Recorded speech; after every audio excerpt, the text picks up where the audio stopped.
మొదటి అధ్యాయాన్ని మనము ధ్యానం చేసుకొని పోతా ఉన్నాం. పిల్లరా, కొలస్సీలకు రాసిన ఈ యొక్క అపొస్తలుడైన పౌలు కొలస్సీలకు రాసిన మొదటి పత్రికలో ఏముంది అంటే విశ్వాసి యొక్క ఎదుగుదల గురించినటువంటి కొన్ని ప్రమాణాలు మనకి కనిపిస్తాయి. విశ్వాసి యొక్క ఆత్మీయ ఎదుగుదల గురించినటువంటి విషయాలను మనము ఈ యొక్క పత్రికల నుంచి మనము ధ్యానం చేసుకుంటాం. విశ్వాసి యొక్క ఆత్మీయ ఎదుగుదల అనేటువంటి విషయాలు మనకు చాలా చాలా అవసరం అన్నమాట.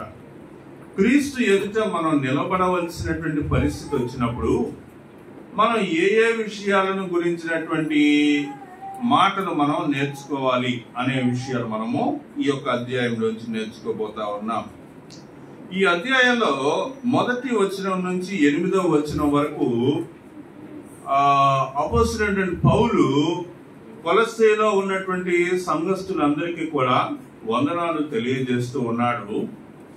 ఆ తర్వాత 9వ వచనం నుంచి 14వ వచనం వరకు, లేదా మనం చెప్తే 12వ వచనం వరకు మనం చూసినప్పుడు అక్కడ వరకు ఏం కనిపిస్తా ఉందంటే మనం ఏమై ఉండాలి అనేటువంటి విషయాలు చెప్తా ఉన్నాడు. మనం ఏమై ఉండాలి అనేటువంటి విషయాన్ని ఎవరి ద్వారా పొందుకుంటాము అనేటువంటి విషయాన్ని 13వ వచనం నుంచి 18వ వచనం వరకు ఉండేటువంటి విషయాల్ని చూస్తా ఉన్నాం. ఇంకా కరెక్ట్ గా చెప్పాలంటే 22వ వచనం వరకు చూడొచ్చు అన్నమాట. ఆ తర్వాత 23వ వచనం నుంచి మనం ఏం తెలుసుకోబోతున్నాము అంటే మనం ఏమై ఉంటే దేవుడు మనకి ఏమి ఇవ్వబోతున్నాడు అనే విషయాన్ని తెలుసుకుంటూ, ఏమై ఉండబోతున్నాము అంటే ప్రభు వారు చేసినటువంటి కృపలో మనం ఏం చేయబోతున్నాం అనే విషయాన్ని నేర్చుకోబోతా ఉన్నాం. ఆ తర్వాత మనము చివరిగా 28, 29 వచనాల్లో క్రీస్తు ఎదుట మనం నిలబడవలసినటువంటి విషయాలను నేర్చుకోబోతున్నాం. అంతే. ఈ యొక్క అధ్యాయంలో సింపుల్ గా ముందు పౌలు వందనాలు చెప్తున్నాడు. ఆ తర్వాత మనం పొందుకోవలసిన విషయాలు నేర్చుకోబోతున్నాం. ఆ తర్వాత ఆ పొందుకోబోయేటువంటి విషయాలు ఎవరి ద్వారా మనకు లభిస్తా ఉన్నాయి అనే విషయాల్లో క్రీస్తు ప్రభు వారి గురించినటువంటి విషయాలు మనం నేర్చుకోబోతున్నాం. ఆ తర్వాత ఆ విషయాలు మనం క్రీస్తు ప్రభు వారిని గురించినటువంటి విషయాలు నేర్చుకునేటువంటి క్రమంలో మన యొక్క జీవిత విధానాలు ఎలా ఉండాలి అనే విషయాలు నేర్చుకుంటూ క్రీస్తు ఎదుట నిలబడవలసినటువంటి విషయాలు నేర్చుకుంటున్నాం. అంతే. అందుకు మించి ఈ యొక్క అధ్యాయంలో మనం నేర్చుకునేటువంటి ఇంకొక విషయాలు ఏమీ లేవని తెలుసుకుంటున్నాం. ప్రార్థన చేసుకుందాం. చిన్న ప్రార్థన చేద్దాం. ప్రేమ కలిగిన తండ్రి, కృప కలిగిన దేవ, నమ్మకమైన ప్రభువా యేసయ్యా, నీ పాదాలు వందనాలు నాయనా.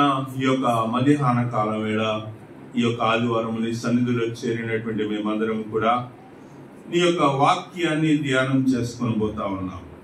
మాకు ఆ శక్తి దయచేయండి, నీ బలము దయచేయండి నాయనా. నీ మాటలు ధ్యానం చేసుకునేటువంటి కృప మీరు మాకు అందించమని కోరుతూ ఉన్నాం. వినుచున్నటువంటి బిడ్డలందరికీ కూడా మీ అందరైనటువంటి కృపను, కాపుదలను మీరు అందించమని కోరుతూ ఉన్నాం. పరిశుద్ధాత్మ నడిపింపును అందించమని కోరుతూ ఉన్నాం. సమస్త మహిమ, ఘనత, ప్రభావం మీకు ఆరోపిస్తూ యేసు నామం పేరిట ప్రార్థిస్తున్నాను తండ్రి, ఆమేన్. ప్రియులారా, కొలస్సీలకు రాసిన పత్రిక ఈ యొక్క మొదటి అధ్యాయము మొదటి నుంచి నేను చదువుతా ఉన్నాను. కొలస్సీలో ఉన్న పరిశుద్ధులకు అనగా క్రీస్తునందు విశ్వాసులైన సహోదరులకు దేవుని చిత్తం వలన యేసుక్రీస్తు అపోస్తలుడైన పౌలును సహోదరుడైన తిమోతియు శుభమని చెప్పి రాయనది. మన తండ్రి అయిన దేవుని నుండి కృపయు సమాధానమును మీకు కలుగును గాక. తర్వాత ఇక్కడ పౌలు చెప్తా ఉన్నాడండి. తర్వాత మనం చూసినప్పుడు తిమోతి శుభమని చెప్పి వ్రాసినటువంటి యొక్క మాటల్లో మనం నేర్చుకోబోతా ఉన్నటువంటి విషయాల్లో మనకి 3 రకాలైనటువంటి విషయాలను ఇక్కడ చెప్తా ఉన్నాడు. పరలోకమందు మీ కొరకు ఉంచబడిన నిరీక్షణను బట్టి, క్రీస్తు యేసునందు మీకు కలిగి ఉన్నటువంటి విశ్వాసమును గూర్చి మేము విని ఎల్లప్పుడు పరిశుద్ధులందరి మీద మీకున్న ప్రేమను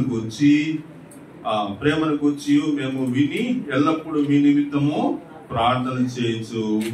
మన ప్రభువగు యేసుక్రీస్తు యొక్క తండ్రి అయిన దేవునికి కృతజ్ఞతాస్తుతులు చెల్లించుతున్నాం. ఇక్కడ మనం 3 విషయాలను మనం తెలుసుకుంటా ఉన్నాం. ఏంటి ఆ 3 విషయాలంటే ఏముంది? పరలోకమందు మీ కొరకు ఉంచబడిన నిరీక్షణ. పరలోక రాజ్యములో మనందరం కూడా మన యొక్క క్రైస్తవ విశ్వాసంలో మనం పొందుకున్నటువంటి విషయాలు ఏంటంటే పరలోక రాజ్యము కొరకైనటువంటి నిరీక్షణ, తర్వాత క్రీస్తు యేసునందు మీకు కలిగి ఉన్న విశ్వాసం. ఆ తర్వాత నెక్స్ట్ ఇంకా ఏం చూస్తా ఉన్నాం? పరిశుద్ధులందరి మీద మీకున్నటువంటి ప్రేమ. పరలోక రాజ్యం పోతామనే నిరీక్షణ ఉంది. తర్వాత దేని ద్వారా ఉంది? విశ్వాసం వల్ల ఉంది. విశ్వాసం ఎవరి ద్వారా లభిస్తుంది? ప్రభు అయినటువంటి యేసుక్రీస్తు వారి ద్వారా మనకి ఆ విశ్వాసం అనేది కలుగుతా ఉంది. అంత మాత్రమే కాదు, పరిశుద్ధుల మీద మీకున్నటువంటి ప్రేమ, పరిశుద్ధులందరి మీద మీకున్నటువంటి ప్రేమ. ఈ 3 విషయాలు పరలోక రాజ్యంలోనికి మనల్ని చేరుస్తాయి. కాబట్టి మీకు వందనాలు చెప్తున్నాము. మీ గురించి మేము ఎప్పుడు కూడా దేవునికి కృతజ్ఞతాస్తుతులు చెల్లిస్తూ మీ గురించి ప్రార్థన చేస్తున్నాము అనేటువంటి విషయాన్ని చెప్తా ఉన్నాడు అన్నమాట. ఇక్కడ అపోస్తలుడైన పౌలు చెప్తున్నటువంటి మాటలో 3 విషయాలు మనకి కనిపిస్తా ఉన్నాయి. ఏంటి చెప్పండి? ప్రేమ, విశ్వాసము, నిరీక్షణ. ప్రేమ, విశ్వాసము, నిరీక్షణ. కాబట్టి మనకి ఆ కొరింథీయులకు రాసిన పత్రిక 13వ అధ్యాయంలో కూడా ప్రేమ గురించి చెప్పబడినటువంటి విషయాల్లో 3 విషయాలు ప్రాముఖ్యమైనటువంటి విషయాలుగా చెప్పబడతా ఉన్నాయి. ఏంటది? విశ్వాసము, ప్రేమ, నిరీక్షణ. ఈ 3 విషయాలు మనకు అక్కడ కనిపిస్తా ఉన్నాయి. అయితే శ్రేష్టమైనటువంటిది ఏంటి చెప్పండి? ప్రేమే శ్రేష్టమైనటువంటిది అని అక్కడ చెప్తా ఉన్నాడు. ఆ ప్రేమే శ్రేష్టమైనటువంటిది అని చెప్పేటువంటి క్రమంలో మనం కూడా విశ్వాసులైనటువంటి వారిగా ఉన్నటువంటి వారిలో ఈ 3 లక్షణాలను మనం కూడా కలిగి ఉండటానికి ప్రయత్నం చేస్తా ఉన్నాం. ఏంటి ఆ 3 లక్షణాలు? ప్రేమ, విశ్వాసము, నిరీక్షణ. ప్రేమ ఎవరి మీద ఉండాలి? ఎవరి మీద ఉంచబడినటువంటి ప్రేమ ఇది? పరిశుద్ధులందరి మీద ఉంచబడినటువంటి ప్రేమ. పరిశుద్ధుల మీద ప్రేమ. ఒకసారి మనం ఈ వాక్యాన్ని చదువుతున్నప్పుడు పరిశుద్ధుల మీద ప్రేమ ఉందా లేదా మనం పరిశీలన చేసుకుందాం. నాకైతే పరిశుద్ధుల మీద మీ అందరికి కూడా ప్రేమ ఉంది అని నేను నమ్ముతున్నా. పరిశుద్ధులంటే ఎవరు? క్రీస్తు ప్రభువు వారి యొక్క రక్తము ద్వారా కడుగబడినటువంటి వారు, సంఘంలో చేర్చబడినటువంటి వారు, ప్రభు బలలో పాల్గొంటున్నటువంటి వారు. మరి ఆ విధంగా ప్రభు బలలో పాల్గొనేటువంటి వారందరినీ ఇక్కడ ఒక మాటలో ఏం చెప్పాడంటే పరిశుద్ధులు అని చెప్పాడు. ఏం చెప్పాడు? పరిశుద్ధులు.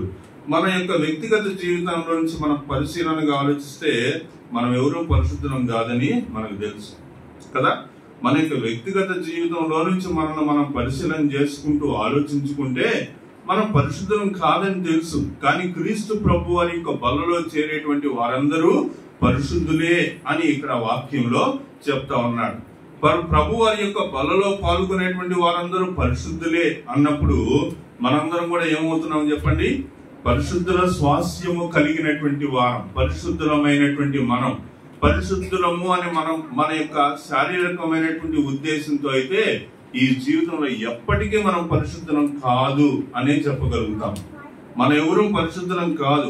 కానీ క్రీస్తు ప్రభు వారి యొక్క శరీర రక్త మాంసాలను భుజించేటువంటి క్రమంలో అయితే పరిశుద్ధతను పొందుకున్నటువంటి వాళ్ళమని చెప్తాం. కాబట్టి పరిశుద్ధత కలిగినటువంటి వాళ్ళను, పరిశుద్ధులందరి మీద మీకున్నటువంటి ప్రేమ. పరిశుద్ధులంటే ఒకే బలలో చేరుతూ ఉన్నటువంటి మనందరాన్ని గురించినటువంటి ప్రేమ. అందుకే మనం ఒకరి కొరకు ఒకరం ఏం చేస్తున్నాము? ప్రార్థన చేస్తున్నాం. ప్రతిరోజు సాయంత్రం ఆయా విషయాల గురించి మనం ప్రార్థన చేయడానికి చేరి వచ్చినప్పుడు మనందరం ఏం చేస్తున్నామంటే ప్రార్థన చేస్తున్నాం. పరిశుద్ధులైనటువంటి వారి కొరకు, విశ్వాసులైనటువంటి వారి కొరకు మనందరం కూడా ప్రేమ కలిగి ప్రార్థించగలుగుతున్నాం. అంతేకాదు క్రీస్తు యేసునందు మీరు కలిగి ఉన్నటువంటి విశ్వాసం. ఎవరి మీద మన యొక్క విశ్వాసం చెప్పండి? క్రీస్తు ప్రభు వారి మీద.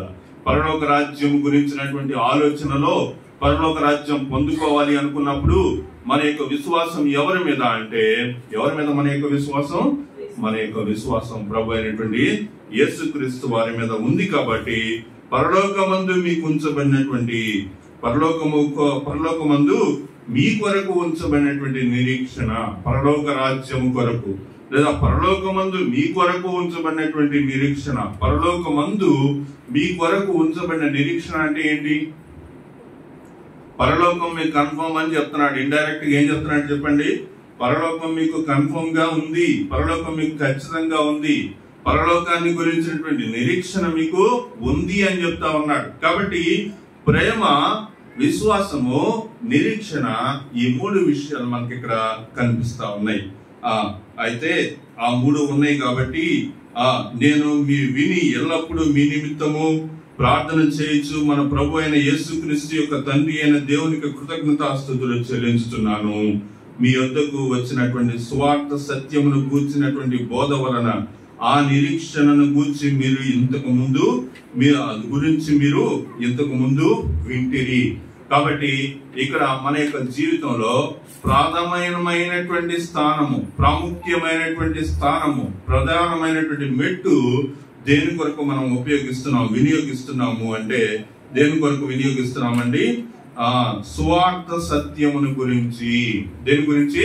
సువార్త సత్యమును గురించి. మన యొక్క జీవితంలో మనము విశ్వాస జీవితంలో పరిశుద్ధతను పొందుకున్నటువంటి వాళ్ళమై ఆ విశ్వాసము చేత తర్వాత ఆ నిరీక్షణతోటి మనం జీవించేటువంటి క్రమంలో మనకి ఎదురుగా ఉంచబడినటువంటి విషయాల్లో గొప్పదైనటువంటి విషయం ఏంటి అంటే సువార్త వాక్యము. ఇంకా మనం ఇక్కడ ఏం చూస్తున్నాం? సువార్త సత్యము. సువార్త సత్యం అనేటువంటి దాని గురించి. సువార్త అంటే వాక్యము. వాక్యం అంటే ఏంటి? దేవుని యొక్క ఖడ్గము. దేవుని యొక్క ఖడ్గం. మనం ఎఫెసీయులకు రాసిన పత్రికలో నుంచి చూసినప్పుడు రాత్రి మనం అదే కదా అక్కడ నేర్చుకున్నాం. మనం అక్కడ నేర్చుకున్నటువంటి వాక్యంలో ఏం నేర్చుకున్నాం చెప్పండి? ఆత్మ ఖడ్గం అనేటువంటిది ధరించాలి. దేవుని వాక్యం అనేటువంటి ఖడ్గము. కాబట్టి దేవుని యొక్క వాక్యము, సువార్త సత్యం అనేటువంటిది ఏం తెలియజేస్తుందంటే ఖడ్గము, దేవుడిచ్చేటువంటి ఖడ్గము. సర్వాంగ కవచంలో మనం నేర్చుకునేటువంటి విషయాల్లో 5 విషయాలు దేనికోసం అంటే మనల్ని మనం రక్షించుకోవడం కోసం కదా. 5 విషయాలు దేనికోసం? మనల్ని మనం రక్షించుకోవడం కోసం. 6వ విషయం దేనికోసం అంటే మనం యుద్ధం చేయడం కోసం. అర్థమైందా? సత్యం అనేటువంటి మరి మనం రాత్రి మనం గమనించాం కదా. ఏమేం గమనించాం? నీతి, రక్షణ, సిద్ధపాటు, ఆ తర్వాత ఇంకా ఏంటి? సత్యము. ఈ విషయాలన్నీ దేనికోసం అంటే మనల్ని మనం రక్షించుకోవటం కోసం. ఖడ్గం దేనికోసం అంటే మనం అపవాదిని ఎదిరించడం కోసం. కాబట్టి ఈ విషయాలను నేర్చుకుంటున్నటువంటి క్రమంలో ఒక వ్యక్తిని గురించి ఇక్కడ మనకి చెప్పాడు. ఏంటో చెప్పండి? 6వ వచనంలో చూస్తా ఉన్నాం. ఏంటి అంటే ఈ సువార్త సర్వలోకంలో ఫలించుచు వ్యాపించుతున్నట్టుగా మీరు దేవుని గూర్చినటువంటి దేవుని గూర్చి విని సత్యముగా గ్రహించిన నాట నుండి మీలో సహితము ఫలించుచు వ్యాపించుతున్నది. ఏమండి? ఏమి మనం గ్రహిస్తున్నామండి? దేవుని కృపను గూర్చి విని సత్యముగా గ్రహించిన నాట నుండి. కాబట్టి దేవుని వాక్యము సత్యము అని మనం గ్రహించినటువంటి స్థితిగతులను మనకి తెలియజేస్తా ఉంది. అయితే ఇక్కడ ఒక సహోదరుని గురించి కూడా చెప్పబడింది.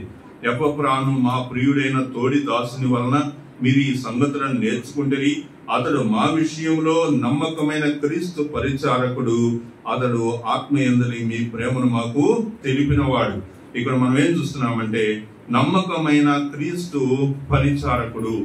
అతను ఏం చెప్పాడు అనేటువంటి విషయాల తర్వాత మనం చదవగలిగిన మనం ముందు అతని గురించినటువంటి సాక్ష్యంలో మనం ఏం వింటున్నామంటే అతడు నమ్మకమైన క్రీస్తు పరిచారకుడు. కాబట్టి మనం కూడా నమ్మకమైన క్రీస్తు పరిచారకులుగా మన యొక్క సాక్ష్యం కనిపించాలి. మన యొక్క సాక్ష్య జీవితంలో మన గురించి ఎవరైనా విన్నప్పుడు, మన గురించి ఎవరైనా మాట్లాడుకుంటే ఏం మాట్లాడుకోవాలి? మన గురించి అవతల వ్యక్తి ఏం చెప్పాలి చెప్పండి?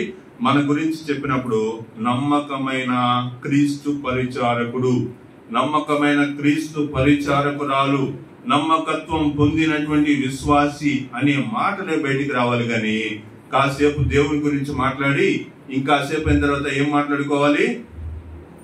దేవుని విషయాల్లో బాగానే ఉంటారండి ఆ సహోదరులు, మంచోళ్ళేనండి. కానీ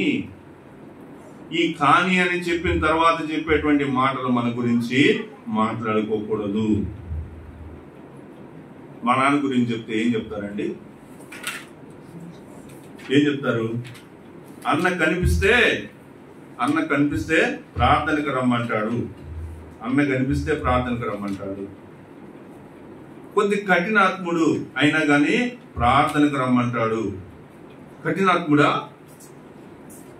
కఠినంగా ఉంటాడు కానీ చాలా ప్రేమిస్తాడు, ప్రేమగా మాట్లాడతాడు. కానీ చివరికి ఆయన ఉద్దేశం ఏంటి చెప్పండి? చివరికి ప్రార్థనకు రమ్మంటాడు. రాత్రి ఆంటీ ఈ విషయం చెప్తుంటే నాకు చాలా విషయాలు గుర్తొచ్చినాయి, కానీ నేను మాట్లాడదాం అనే లోపల అన్ని మర్చిపోయాను. మళ్ళీ ఇప్పుడు గుర్తొచ్చింది. మేము ఆయన ఇక్కడ ఉన్నప్పుడు ఈ పాలెంలో చాలా మందికి పంపు లేదు. అందరు పంపుకి నీళ్ల కోసం ఏం చేస్తారంటే అక్కడికి ఇక్కడికి వెళ్లాల్సిందే. మా నాన్న చాలా ప్రార్థన చేసి పంపు వేయించాడు. పంపు ఎందుకు వేయించాడంటే ఇంట్లో నీళ్లు లేక వేయించాడని నేను అనుకున్నా, కానీ కాదు. ఎందుకు వేయించాడు? ఆ నీళ్లు పంపు పెడితే ఏం చేస్తారు చెప్పండి? బిందె నీళ్ల కోసం ఏం చేస్తారు? గ్యారంటీగా ఇంటికెళ్ళి వస్తారు. ఇంటికెళ్ళి వచ్చిన తర్వాత వేరే వాళ్ళ ఇళ్ళకెళ్తే సీటుకి మాటికి ఏదో ఒక బూతులు మాట్లాడుకుంటా ఉంటారు. కానీ మా ఇంటికి వస్తే బూతులు అనేవి ఉండవు కదా. కాబట్టి గ్యారంటీగా ఏం చేస్తారంటే నీళ్ల కోసం ఇక్కడికి వస్తారు. కాబట్టి నీళ్లు పట్టే పని ఎవరిది చెప్పండి? నిజానికి ఎవరు చెప్పండి? స్త్రీల పని. స్త్రీలు చేసుకుంటారు. అంటే పురుషులు చేయకూడదని కాదు, బిందెలు పట్టుకొని నీళ్ళకి వచ్చేది వాళ్ళే. కానీ నీళ్లు పంపు కొట్టే టైంలో మా నాన్న కూడా ఉంటాడు అక్కడ. ఎందుకుంటాడు? సాక్ష్యం చెప్పాల్సిన పని లేదండి. మీ చర్చిలో అయితే సాక్ష్యం చెప్పాలి. ఒకసారి 2 సార్లు కాదు, కనిపించినప్పుడు సాక్ష్యం చెప్పాలి. మీ దగ్గర చాలా స్ట్రిక్ట్ గా ఉంటారు. నాకు నిలబడి సాక్ష్యం చెప్పి అంత ధైర్యం లేదు. నిలబడి సాక్ష్యం ఏం చెప్పలేదు, దాన్ని పక్కలోకి ఏం పోతావు? ఏ నలుగురు ఎదురుకు నిలబడి యేసుక్రీస్తు నా జీవితంలో చేసిన మేలనే విషయమే నువ్వు చెప్పలేదు దానివి, పరలోకం ఏం పోతావు? నువ్వు నిలబడి యేసుక్రీస్తు నీ నోటితోటి ఒప్పుకోలేని దానివి పరలోకం పోతావా? పోవు. ఆ సాక్ష్యం వేస్ట్. లేకపోతే నువ్వు అక్కడ పొందిన బాప్తిసం వేస్ట్. దానివల్ల ఉపయోగం లేదు. గ్రహించట్లా విషయాలు. సాఫ్ట్ గా ఉండే చర్చి కావాలి, బాధ పెట్టని చర్చి కావాలి. పాస్టర్ గారు ఎట్లా మాట్లాడాలి? విశ్వాసం ఎలా మాట్లాడాలి? ఏం వర్డ్స్ వాడాలి? వాక్యంలో ఉంది కదా, షుగర్ కోటెడ్ వర్డ్స్ అని ఉంది. అంటే తీయమైనటువంటి పదాలు పలకాలి. ఆ సహోదరి ఆమె చాలా గొప్పది, అమ్మా నువ్వు చాలా గొప్పదానివి. నువ్వు గొప్పదాని బట్టి ప్రభు ఎదురుడా చెప్పండి? కాబట్టి అలాంటి మాటలు ఇక్కడ ఉండవు, అలాంటి పదాలు ఇక్కడ రావు. నీవు సహోదరివి అయితే సహోదరివి, సహోదరుడు అయితే సహోదరుడివి. నీ విశ్వాసం ఏంటో దాన్ని మనం పరీక్షించుకోవడానికి దేవుని సన్నిధికి వస్తామే కానీ మన గొప్పతనాలు మనం ఇక్కడ మాట్లాడుకోవటానికి కాదు. మన గొప్పతనాలు మనం మాట్లాడుకుంటున్నామంటే దాని అర్థం ఏంటంటే అపవాది కుతంత్రంలో ఇరుక్కున్నామని అర్థం అన్నమాట. కాబట్టి అలాంటి పరిస్థితులు ఇక్కడ రావు, ఉండవు కూడా. కాబట్టి ఇక్కడ ఎపఫ్రా గురించి ఏం చెప్తున్నాడు అంటే, అపోస్తలుడైన పౌలు ఎపఫ్రా గురించి ఏం చెప్తున్నాడు చెప్పండి?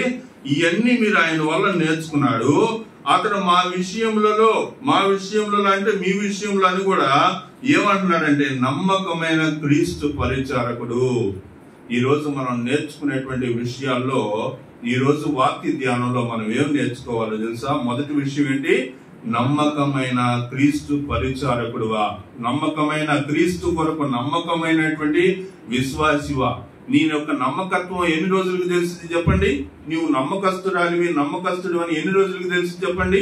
నా విశ్వాసాన్ని బట్టి ఉంటుంది. కాబట్టి క్రీస్తు యేసునందు విశ్వాసం తప్పిపోకూడదు. క్రీస్తు యేసునందు విశ్వాసం ఎప్పుడు తప్పిపోతుంది అంటే నువ్వు వేరే ఆలోచన చేసినప్పుడు తప్పిపోయినట్టు అర్థం. కాబట్టి దేవుడు నిన్ను ఎక్కడ ఉంచాడో, ఏ స్థానంలో ఉంచాడో, ఏ స్థితిగతుల్లో ఉంచాడో, ఎలాంటి విశ్వాసంలో ఉంచాడో ఆ విశ్వాసాన్ని నువ్వు తప్పిపోకూడదు. కిందకు చూద్దాం. చూడండి, వాక్యంలో మనం చూస్తే 9వ వచనం నుంచి చూస్తా ఉన్నాం. ఇది మనం ప్రభువారు మనకి ఇవ్వాలి అనుకున్నటువంటి విషయాలు.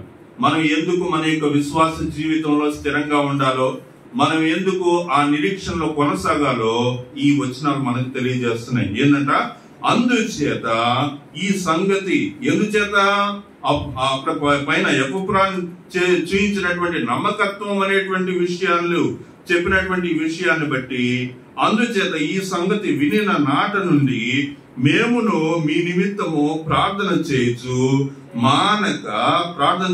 మానక మీరు సంపూర్ణ జ్ఞానమును, ఇక్కడ నుంచి మనం గమనించాలి.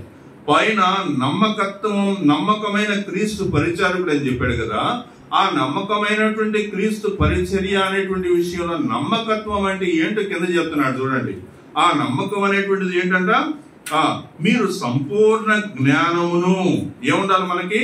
సంపూర్ణ జ్ఞానము. తర్వాత ఆత్మ సంబంధమైన వివేకము, ఏముండాలి? ఆత్మ సంబంధమైన వివేకము. చాలా మందికి ఆత్మ సంబంధమైన వివేకం అనేటువంటిది ఉండట్లేదు. ఆత్మ సంబంధమైన వివేకం అనేది కొంతమందికి ఉంది, లేదని అన్నట్ల ఉంది. ఎవరికి ఉందంటే పరిస్థితిని ఎరిగి వాళ్ళు ఏం చేస్తారంటే మాట్లాడతారు, పరిస్థితిని ఎరిగి వాక్యం బోధిస్తారు కదా. అక్కడ మనం ఆ సహోదరి వచ్చింది, ఏం పేరు? ఆయేషాకి ఏం పేరు? ఆమె పేరు ఆయేషేనా? మనీషా వచ్చింది. ఆ మనీషాను చూసినప్పుడు అక్కడ ఏం వాక్యం చెప్పాలి? ఆ సందర్భానికి ఏం చదవాలి? వాక్యం ఏం చదవాలి? గెరాసేన దేశంలో కూడా ఎవరున్నారు?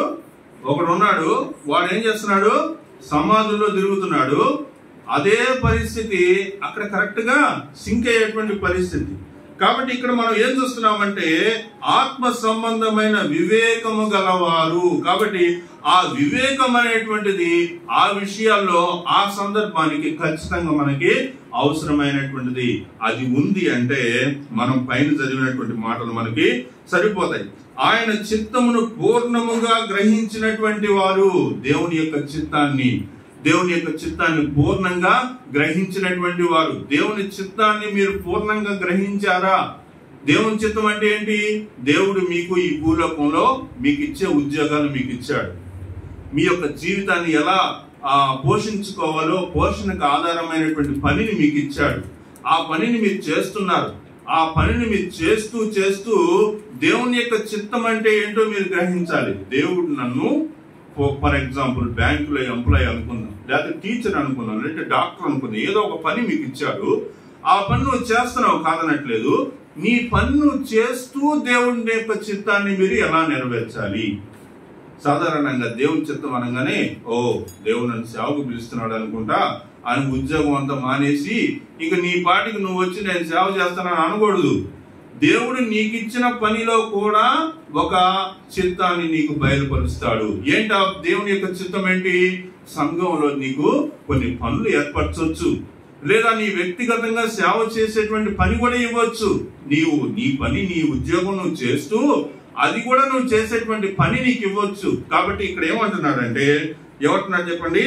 ఆయన చిత్తమును పూర్ణముగా గ్రహించు వాడునై ప్రతి సత్కార్యములో సఫలమగుచు. సత్కార్యాల్లో మీరేం చేయాలి? సఫలమవుతూ ఉండాలి. మరి ఒక సహోదరుడు వాక్యంలో మనం చూస్తాం, ఆ సహోదరుడు ప్రార్థన చేస్తే అక్కడ దేవుడు చెప్తా ఉన్నాడు, ఏమంటున్నాడు? నీ యొక్క ధర్మ కార్యాలు నీ ప్రార్థనలో నా సన్నిధానంకు చేర్ని అని చెప్పేసి చెప్తున్నాడు. ఎవరి గురించి? కొర్నేలి గురించి చెప్తా ఉన్నాడు. కొర్నేలి ఎవరు? పాస్టరా? ఎవరు? అంటే ఆయనకు ఒక ఉద్యోగం ఉంది. ఆయనకు ఉద్యోగం ఉండి ఆ ఉద్యోగంలో ఆయన చేసుకుంటూ తన యొక్క వ్యక్తిగత జీవితంలో ఏమై ఉన్నాడు? దేవుని చిత్తాన్ని నెరవేర్చేటువంటి వాడిగా ఉన్నాడు. ఆయన యొక్క కుటుంబం అంతా కూడా ఒక చోట కూర్చొని ఉంటే ఆయన తీసుకొచ్చాడు. మన దగ్గరికి దేవుని దాసుడు రాబోతున్నాడు, దేవుని దాసుడు వస్తాడు, ఆయన మనకు వాక్యాన్ని చెప్తాడు. కాబట్టి మనందరం ఏం చేయాలి? ఒక సంఘంగా ఆయన ఇంట్లో వాళ్ళ బంధువుల్ని అందరినీ తీసుకొచ్చి కూర్చోబెట్టాడు అనమాట. కాబట్టి ఇక్కడ దేవుని యొక్క చిత్తాన్ని నెరవేర్చేటువంటి క్రమంలో మనం కొర్నేలిని ఉదాహరణగా మనము తీసుకొని వచ్చు అనమాట. కాబట్టి ఇక్కడ మనం చూస్తా ఉన్నాం, చూడండి, ఆయన చిత్తమును పూర్ణముగా గ్రహించిన వారై ప్రతి సత్కార్యములో సఫలులగుచు దేవుని విషయమైనటువంటి జ్ఞానమందు అభివృద్ధి పొందుతూ. దేవుని విషయమైనటువంటి జ్ఞానములో అభివృద్ధి రావాలండి. వాక్య జ్ఞానంలో అభివృద్ధి రావాలి. ఏ వాక్యం ఎప్పుడు ఎక్కడ ఎలా చెప్పాడు, ఆ వాక్యాన్ని ఎలాంటి సందర్భంలో ఎక్కడ ఎలా వాడాలి అనేటువంటిది మనము ఆలోచించాలి. అలా ఆలోచించకుండా ఏది పెడితే అది ఎప్పుడు పెడితే అప్పుడు మనం మాట్లాడకూడదు. నేను ఎస్ఎస్ఎన్ డిగ్రీ కాలేజ్ దగ్గర ఒక ఆయన పకోడీ చేస్తున్నాడు. ఏమి వేస్తున్నాడు? పకోడీ. ఆయన మంచి క్రైస్తవుడు. ఒక చర్చికి వెళ్తాడు, ఏదో మంచి చర్చికి పోతాడు. ఆయన వ్యాపారం చేసేటప్పుడు కూడా ఆయన ప్రభువుని విడిచిపెట్టడని అందరూ చెప్తుంటారు. సరే నేను కూడా పోయా. ఏదో మంచి క్రైస్తవుడు అంట. క్రైస్తవుడు అయితే క్రైస్తవుడి దగ్గర పొగోడ కొనటం వల్ల లాభం ఏం చెప్పండి? క్రైస్తవుడు పొగోడ అమ్ముతున్నాడు, ఆ పొగోడ అతని దగ్గర కొనటం వల్ల మనకు వచ్చిన లాభం ఏం చెప్పండి? చెప్పండి అమ్మా. నమ్మకంగా తూకం ఉంటది, ఇంకా మంచి పిండి వాడతాడు, ఇంకా ఎక్కువ లాభం వేసుకోకుండా రీజనబుల్ ప్రైసింగ్ కి అమ్ముతాడు. చూసారా, ఒక క్రైస్తవుడు పకోడా అమ్మటం వల్ల వచ్చేటువంటి లాభం. అంతే కదా, ఆయన మాట తీరులో కూడా ఏముంటది? మంచి మాటలు మాట్లాడతాడు. ఇన్ని విషయాలు, ఇన్ని లాభాలు ఉంటాయి కదా అని ఆయన దగ్గరికి పోయాను నేను. పోతే ఆయన అవన్నీ చేయట్లా, పకోడీ మామూలుగా వేసేస్తున్నాడు. ఆ తర్వాత ఏ నూనె వాడాడో నాకు తెలియదు, కానీ ఇవన్నీ నేను మైండ్ లో ఆలోచించట్లా. మంచి విశ్వాసి, ఆ విశ్వాసి దగ్గర పకోడీ కొంటున్నాం. ఎవరో వేరే వాడి దగ్గరికి అమ్మటం, బేరం చేసడానికి వచ్చినటువంటి వాళ్ళు అతను చూసి ఏం చేస్తున్నారు? కొంతమంది నవ్వుతున్నారు, కొంతమంది ఆశ్చర్యపోతున్నారు, కొంతమంది వెళ్ళిపోతున్నారు. అయితే అతను ఏం తెలుసుకున్నాడంటే, నేను కూడా ఒక విశ్వాసిని అనే విషయం ఆయన తెలుసుకున్నాడు. నేను కూడా ఒక విశ్వాసిని అని తెలుసుకొని ఆయన ఏం చేస్తున్నాడంటే అక్కడ భాషను మాట్లాడుతున్నాడు. ఇప్పుడు చెప్పండి అమ్మా, మీరు ఏం చేస్తున్నాడు అతను? ఇంతకీ దేవుని విషయమైనటువంటి జ్ఞానంలో అభివృద్ధి లేదనుకోండి, మనకి ఎలాంటి ప్రలోభాలు, ఎవడు ఎలాంటి వాక్యం చెప్తే అన్ని మనం గుడ్డిగా నమ్మేస్తాం. అర్థమైందా? గుడ్డిగా నమ్మేస్తాం. ఆ పులియని రొట్టె అంటే ఏంటి చెప్పండి? చెప్పండి అమ్మా, పులియని రొట్టె అంటే ఏంటి? దేవుని విషయమైన, నేనేం చెప్తున్నాను, దేవుని విషయమైన జ్ఞానమందు అభివృద్ధి అంటున్నా. ఈ ఒక్క మాటే నేను అడిగింది. ఈ విషయాన్ని ఎదురుగా పెట్టుకొని పులియని రొట్టె అంటే ఏంటి అన్నా. ఏంటి పులియని రొట్టె అంటే?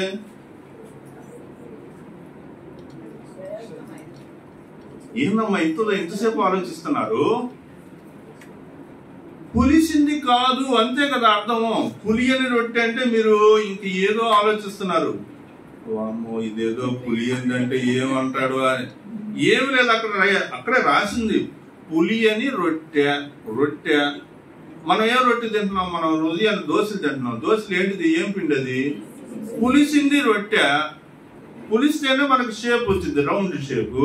పులిగిపోతే షేప్ వచ్చిద్దా? రాదు. ఇవన్నీ తెలిసినాయి కదా. పులి అని రొట్టె అంతే. దానికి ఆయన ఏం చెప్తున్నాడు తెలుసా? ఈ ఏంటది పొగడేసి ఆయన కాదు, ఈయన వేరే ఆయన.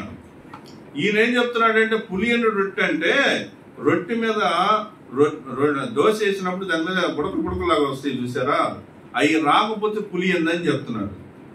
వస్తే పులిసిందా, రాకపోతే పులియందా? ఏం చెప్పండి? ఈ విధంగా మనకి దేవుని యొక్క జ్ఞానంలో అభివృద్ధి లేకపోతే ఎవరు ఎలాంటి మాటలు చెప్తే అన్ని మనం ఏం చేస్తాం చెప్పండి, వింటానే ఉంటాం. వామ్మో ఇదేనంట అని. సరే, ఇంకొక విషయం చెప్తా. ఈ విషయంలో ప్రేయర్ ఆయిల్ అని ఉంది కదా, అంటే ఏంటిది? ఏమంటున్నాడండి వాక్యంలో? ఏమంటున్నాడు చెప్పండి? ఏమంటున్నాడు వాక్యంలో? దేవుని విషయమైన జ్ఞానమందు అభివృద్ధి పొందుచు అన్ని విషయములలో ప్రభువుని సంతోషపెట్టునట్లు ఆయనకు తగినట్లుగా నడుచుకునవలననియు ఆనందముతో కూడిన పూర్ణమైన ఓర్పును. ఈ విషయాలన్నీ ఏంటంటే, ఈ విషయాలన్నీ ముందు ఎవరు కలిగి ఉన్నారు? ఎపఫ్రా కలిగి ఉన్నాడు. ఎపఫ్రా కలిగి ఉండి ఈ విషయాలన్నీ కూడా కొలస్సీలో ఉన్నటువంటి వాళ్ళకి చెప్పాడు. ఈ విషయాన్ని పౌలు మనకి చెప్తున్నాడు అనమాట. పౌలు పత్రికలో రాస్తున్నాడు, నేను మీ దగ్గరకు వచ్చినటువంటి ఎపఫ్రా అనేటువంటి నా తోడి సహోదరుడు ఉన్నాడు కదా, ప్రియుడు ఉన్నాడు కదా, తోడి దాసుడు ఉన్నాడు కదా, ఆ దాసుడు ఈ విషయాలన్నీ కలిగి ఉన్నాడు. ఈ విషయాలన్నీ మీరు కూడా కలిగి ఉండాలి అని చెప్పేసి చెప్తా ఉన్నాడు అనమాట. ఇప్పుడు మనం చూద్దాం. చూడండి, ఇంకా ఏమేం కలిగి ఉన్నాడంట అతను. ఎపఫ్రా ఏమేం కలిగి ఉన్నాడంట ఇక్కడ చూడండి. అన్ని విషయములలో ప్రభువును సంతోషపెట్టునట్లు, అన్ని విషయాల్లో ప్రభువుని ఏం చేయాలి? సంతోషపెట్టాలి. ఆయనకు తగినట్టుగా నడుచుకోవాలి. ఎవరికి తగినట్టుగా నడుచుకోవాలి? ప్రభువుకి తగినట్టుగా, దేవునికి తగినట్టుగా. అంటే ప్రభువుకి దేవునికి అంటే వాక్యానికి తగినట్టుగా మనము నడుచుకోవాలి. ఇంకా ఆనందముతో కూడిన పూర్ణమైన ఓర్పు, ఇది మనకు లేదంటే సంపాదించుకోవాలి. ఆనందంతో కూడిన పూర్ణమైన ఓర్పు. చిన్న చీటికి మాటికి, చిన్న చిన్న మాటలకి మనం ఏం పోతున్నామంటే ఓర్పు నశించిపోతున్నాం. మనలో ఏం నశించిపోతుంది? ఓర్పు నశించిపోతుంది. దేనికి? చిన్న చిన్న విషయాలకే, చిన్న చిన్న మాటలకే, మనస్పర్ధలకే మనం ఏం పోతున్నామంటే ఓర్పు అనేది పోతుంది. ఇక్కడ ఏమన్నాడు? ఆనందంతో కూడిన పూర్ణమైన ఓర్పు. మనకు ఓర్పు ఉండాలి. ఆ ఓర్పు కనపరిచేటప్పుడు నీ ఫేస్ లో గాని, నీ హృదయంలో గాని ఏముండాలి చెప్పండి? ఆనందంతో కూడిన ఓర్పు ఉండాలి. ముందు నేను పాట పాడతాను. ముందుకు వస్తే తర్వాత ఏం చెప్పాలి? ఈ రోజు నేను కదా పాట పాడాల్సింది, నువ్వేది ముందుకు వస్తున్నావు, పోయి వెనకపో అంటారా? ఆనందంతో కూడిన ఓర్పు అంటే అప్పుడు ఏం చేయాలి? ఈ సహోదరికి పాట పాడాలనుకుంటుంది, సరే రామరా నువ్వే రా పాడుతుంటా అని చెప్పేసి అన్నారు. అంతేగాని ఏందమ్మా ఎప్పుడు ఏమేమి పాడిద్దంట పాట, ఇంకేం మేము పాడమా పాటలో, మాకు రాదా? ప్రార్థనకి ఎప్పుడు ఇన్ని వాళ్ళకి ఇస్తున్నాడు, నాకు కీడైంది ప్రార్థనకి. ఇట్లాంటి రకరకాలైనటువంటి మనసులో ఉంటాయి. అర్థమైందా? ప్రార్థనకి ఇస్తే ఏం చేస్తున్నావు? ఓర్పు చాలా అవసరం అండి. క్రైస్తవుడు అంటేనే ఫస్ట్ అంటే ఓర్చుకుంటాడని అర్థం. క్రైస్తవుడు అంటే ఏం చెప్పండి? బాగా ఓర్పు గుణం ఉంటది అని అర్థం అనమాట. ఏ విషయానికైనా, ఏ పరిస్థితికైనా నేను ఓర్చుకోగలను అని నువ్వు చెప్తున్నావు అంతే. ప్రభువు ఓర్చుకున్నాడు, మనం కూడా ఓర్చుకోవాలి. మనకు ముందు ఒక సహోదరుడు ఉన్నాడు, ఎపఫ్రా అనేటువంటి సహోదరుడు కూడా ఈ గుణం మనం గమనిస్తా ఉన్నాం. ఇంకా మనం చూడండి, దీర్ఘశాంతమును కనపరుచున్నట్లు ఆయన మహిమ శక్తిని బట్టి సంపూర్ణ బలముతో బలపరచబడవలననియు తేజోవాసులైన పరిశుద్ధ స్వాస్యములో పాలువారమగుటకు మనలను పాత్రులనుగా చేసిన తండ్రికి మీరు కృతజ్ఞతాస్తుతులు చెల్లింపవలనని దేవుని బతిమాలుకొనుచున్నాను. ఈ విషయాలన్నీ చేస్తే అక్కడ మనకిచ్చినటువంటి అష్యూరెన్స్ ఏంటి? మనకిచ్చినటువంటి వాగ్దానం ఏంటి అంటే, తేజోవాసులైన పరిశుద్ధుల స్వాస్యములో పాలువారమగుటకు మనలను పాత్రులనుగా చేసిన, అంటే పరలోక రాజ్యంలో మనం ఉండటానికి, దేవుని యొక్క రాజ్యంలో ఉండటానికి మనలను పాత్రులనుగా చేశాడు. అంటే దీని అర్థం ఏంటి చెప్పండి? ఇలాంటి గుణాలన్నీ మనలో ఉంటే మనం కూడా పరలోక రాజ్యంలో ఉంటాము అనేటువంటి నిశ్చయత మనకు కలుగుతుంది. అంతే, నిశ్చయత కలుగుతుంది అన్నమాట. 13వ వచనం, ఆయన మనలను అంధకార సంబంధమైన అధికారములో నుండి విడుదల చేసి తాను ప్రేమించిన తన కుమారుని యొక్క రాజ్య నివాసులనుగా చేసను. తాను ప్రేమించిన కుమారుడు అంటే ఎవరు? ప్రభు అయినటువంటి యేసుక్రీస్తు వారు. ఆయన ఎంచుకోకుండా నువ్వు ఇంకొక మార్గంలో పయనిస్తూ వెళ్తూ నేను బాగానే చేస్తున్నాను అనుకుంటే దాన్ని ఒక క్రైస్తవుడిగా నేనే అర్థం చేసుకుంటాను చెప్పండి. ఈడేంట్రా మురికి గుడ్డల గురించి మాట్లాడుతున్నాడు. దానాల్లోకి అన్ని దానాల్లోకి గొప్ప దానం ఏంటి? అన్నదానం. అది చేస్తే నేను స్వర్గానికి వెళ్తాను అనుకుంటే దాని గురించి నేనేమనుకుంటాను తెలుసా? మరి ఈడేంద్ర మురికి గుడ్ల గురించి చెప్తున్నాడు. మురికి గుడ్ల గురించి ఎవరైనా మాట్లాడుకుంటారా చెప్పండి? మాట్లాడుకుంటారా? మాట్లాడుకోరు కదా. ఆ మురికి గుడ్డల గురించి మనం మాట్లాడుకోకూడదు. ఎందుకంటే ప్రభు అయినటువంటి యేసుక్రీస్తు వారి ద్వారా మనకి రక్షణ లభించింది. ఇక్కడ ఏమంటున్నాడు? ఆ కుమారుని యందు మనకు విమోచన అనగా పాప క్షమాపణ ప్రభు అయినటువంటి యేసుక్రీస్తు ద్వారా మాత్రమే. ఇంకొక మార్గం లేదు, ఇంకొక విధానం లేదు. నువ్వు పరలోకానికి వెళ్ళాలి అంటే ఒకే ఒక మార్గం, ప్రభు అయినటువంటి యేసుక్రీస్తు. ఆయన అదృశ్య దేవుని స్వరూపి అయి సర్వ సృష్టికి ఆది సంభూతుడై ఉన్నాడు. ఇక్కడ తండ్రి ప్రభు అయినటువంటి యేసుక్రీస్తు వారి గురించి చెప్తున్నాడు. ఆ విషయాలు అపోస్తలుడైనటువంటి పౌలు ఈ పత్రికలో రాశాడు. తండ్రి కుమారుడి గురించి రాస్తున్నటువంటి విషయాలు చూడండి. ఏం రాస్తున్నాడు? ఆయన అదృశ్య దేవుని స్వరూపి అయి దేవుని యొక్క స్వరూపము కలిగినటువంటి వాడు అనే మాట చూస్తా ఉన్నాం.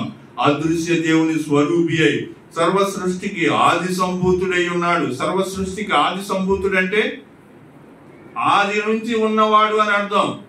ప్రభు అయినటువంటి యేసుక్రీస్తు వారు తండ్రి అయినటువంటి దేవునితోటి ఎప్పటి నుంచి ఉన్నాడు? ఆది నుంచే ఉన్నాడు. యుగములకు పూర్వమే ఉన్నాడు. యుగములకు పూర్వమే నన్ను ఎరిగి ఉన్నదెంత సత్యం, క్రీస్తునందు పరలోకములో నాకున్న వారసత్వం, రక్షణే మహాభాగ్యం, భక్తికి దే ఆధారం, ఎదలో యేసుని గానం, మహిమ స్వరూపుని ధ్యానం. కాబట్టి ఇక్కడ మనం చూస్తా ఉన్నాం, ఆయన సర్వ సృష్టికి ఆది సంభూతుడై ఉన్నాడు. ఏలైనగా ఆకాశమందున్నవియు భూమి అందున్నవియు అదృశ్యమైనవి కాని దృశ్యమైనవి కాని అవి సింహాసనములైనను ప్రభుత్వములైనను ప్రధానులైనను అధికారులైనను సర్వమును ఆయన యందు సృజించబడెను. సర్వమును ఆయన ద్వారాను ఆయన బట్టి సృజించబడెను. ఆయన అన్నిటికంటే ముందుగా ఉన్నవాడు. ప్రభు అయినటువంటి యేసుక్రీస్తు వారిని గురించి తండ్రి అయినటువంటి దేవుడు చెప్తున్నటువంటి విషయాల్లో ప్రభు అయినటువంటి యేసుక్రీస్తు వారు ఎప్పటి నుంచి ఉన్నారు? ఆయన ఆది నుంచే ఉన్నాడు. ఆది నుంచి జరుగుతున్న విషయాలన్నీ కూడా గమనిస్తా ఉన్నాడు. మనం సామెతల గ్రంథంలో కనుక మనం చూస్తే 8:22 నుంచి ఉంటది అనుకుంటాను. అక్కడ మనం గమనిస్తే ఆయన ప్రధాన శిల్పిగా మొదటి నుంచే ఈ యొక్క పర్వతములు రవ్వంతా కూడా చేయక మునిపే ఆయన ప్రధాన శిల్పి అయి తండ్రి దగ్గర ఉన్నటువంటి వానిగా ఉన్నాడు. ఆయన గురించి సామెతలో జ్ఞానము అనే రాయబడి ఉంది. జ్ఞానం అనేటువంటి మాటకి ప్రభు అయినటువంటి యేసుక్రీస్తు ప్రభువు అని నిర్వచించబడినటువంటి విషయాలు మనము చూస్తా ఉన్నాం. కాబట్టి ఆయన మూలంగా ఆయన ద్వారా ఆయనను బట్టి సృజించబడింది అని చూస్తా ఉన్నాం. ఆయన అన్నిటికంటే ముందుగా ఉన్నవాడు.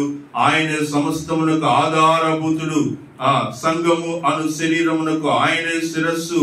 ఆయనకు అన్నిటిలో ప్రాముఖ్యత కలుగు నిమిత్తము ఆయన ఆది అయ్యుండి మృతుల్లో నుండి లేచుటలో ఆది సంభూతుడయ్యాడు. ఇక్కడ వరకు మనం ఏం చూసామంటే మొదట అపోస్తలుడైన పౌలు వందనాలు చెప్తున్నాడు. ఆ తర్వాత ఒక మాదిరి కలిగినటువంటి ఒక సహోదరుని చూపించాడు. ఆ సహోదరుల్లో ఉన్నటువంటి గుణగణాలు మనలో కూడా ఉండాలి అని ఆ తర్వాత కొన్ని విషయాలు చెప్పాడు. చెప్పి ఈ గుణగణాలు కలిగి ఉంటే వాళ్ళు పరలోకంలో ఉంటారని చెప్పాడు. పరలోకంలో ఉండేటువంటి వాళ్ళు ఎవరి ద్వారా ఉంటారంటే ప్రభు అయినటువంటి యేసుక్రీస్తు వారి ద్వారా ఉంటారని ఈ విషయాలన్నీ చెప్తూ వచ్చాడు అనమాట.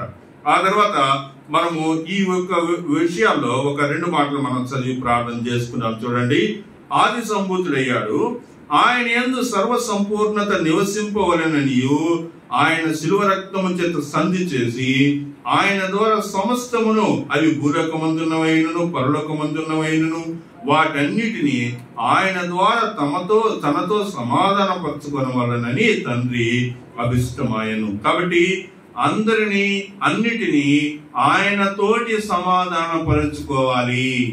పరలోక రాజ్యంలో ఉండాలంటే క్రీస్తుని సొంత రక్షకుడిగా ఎరిగినటువంటి వాళ్ళమై ఉండాలి.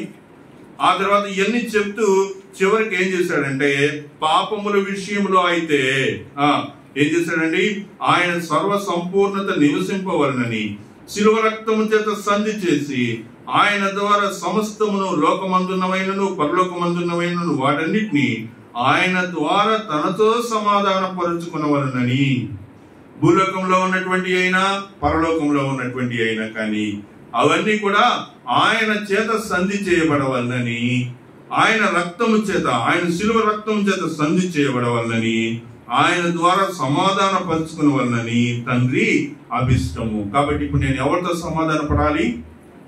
ప్రభు అయినటువంటి యేసుక్రీస్తు వారితో సమాధాన పడాలి. పరలోక రాజ్యంలో ఉండాలి అంటే నేను ప్రభు అయినటువంటి యేసుక్రీస్తు వారితో సమాధాన పడకుండా, నేను సమాధాన పడేటువంటి స్థితి లేకుండా పరలోక రాజ్యంలో నేను హక్కుదారుని కాలేను. కాబట్టి ప్రియులరా, ఈ యొక్క ఆరాధనలో చేరి వచ్చినటువంటి వీరు మీ అందరికీ నేను అడుగుతున్నటువంటి మాట ఏమిటి అంటే మీరు ప్రభుతో సమాధాన పడ్డారా? చర్చికి రావడం వేరు, ప్రభు బలలో పాల్గొనడం వేరు. కొంతమంది ప్రభు బలలో ఎలా పాల్గొంటున్నారు?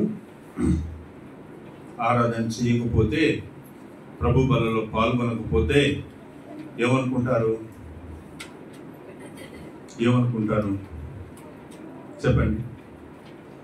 ఏదో సమాధాన స్థితి కోల్పోయారు అనుకుంటారు. సమాధాన స్థితి కోల్పోయారు అని తెలిస్తే అప్పుడు ఏమనుకుంటారు చెప్పండి? ఏదో పాపంలో పడిపోయారు అనుకుంటారు. పాపంలో పడిపోయారని అనుకుంటే అప్పుడు ఏం చేస్తారు చెప్పండి? నలుగురిలో ఎందుకు లేనిపోంది, మనం ప్రభు బలలో పాల్గొంటే అయిపోద్ది కదా అనుకునే వాళ్ళు లేకుండా లేరు, తప్పకుండా ఉన్నారు. కొంతమంది అయితే నిక్కచ్చిగా వాళ్ళు అసలు ఏమాత్రం ప్రభు బలలో పాల్గొనట్లేదు.